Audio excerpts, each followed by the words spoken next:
वादविवाद केला नाही पाहिजे. अहो आज भावा भावामध्ये वादविवाद आहे, यात नवल नाही. बहीण भावामध्ये वादविवाद आहे, यात नवल नाही. आई मुलामध्ये वाद आहे, यात नवल नाही. बाप मुलीमध्ये वाद आहे, यात नवल नाही.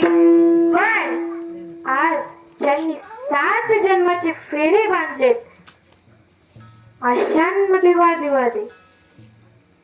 हो, 7 जन्माचे तुम्ही फेरे बांधले, गाठी बांधल्यात आणि या जन्म तुम्ही घेत नाही रे. कशाला करतात वादविवाद? अहो वादविवाद केल्याने भेटत तरी काय? अहो आपण वादविवाद केला नाही पाहिजे का? अरे वादविवादामध्ये वैर वाढतो, वेळ जातो, पैसा जातो. अहो त्या वादविवादामुळे काही ना अटॅक येतो, झटका येतो, माणसं मरतात देखील. पण वादविवाद करतातच. म्हणून वादविवाद करू नका, चांगल्या प्रकारे जीवन जगा. अहो आयुष्यभर भांडून माणसं शेवटी सोबत तरी काय नेतात? आयुष्यभर भांडून माणसं शेवटी सोबत तरी काय नेतात? बरं झालं गेलं.